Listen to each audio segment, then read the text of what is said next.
1 महिन्यांवरती गणेश चतुर्थी येऊन ठेपलेली आहे. तुम्ही जर का पाहिलं तर प्रत्येक मूर्तीशाळेमध्ये रात्रीचा दिवस करून आता काम सुरू आहे. यावर्षी शाडू मातीच्या मूर्तींबरोबरच प्लॅस्टर ऑफ पॅरिसच्या मूर्ती देखील दिसणार आहे.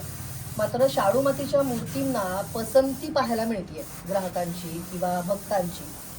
तर एका मूर्तीशाळेत मी आत्ता आली आहे आणि माझं जे आवडीचं काम आहे ते म्हणजे बाप्पाचे दागिने रंगवणं, बाप्पाची आभूषणं रंगवणं. तर ते मी करते. खूप छान वाटतंय. प्रत्येक मूर्तीशाळेमध्ये अशीच लगबग आता महिनाभर सुरू असणार आहे.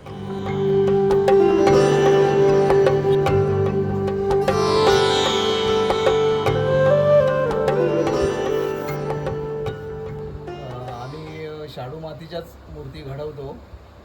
साधारण आमची 4थी पिढी आहे. वर्षभर काम चालू असतं मूर्ती घडवण्याचं. कारण मातीच्या किमती वाढत जातात, कलरच्या किमती वाढत जातात. त्याच्यामुळे एक साधारण 10 ते 15% मूर्तीच्या किमतीमध्ये दरवर्षी वाढ करावी लागते.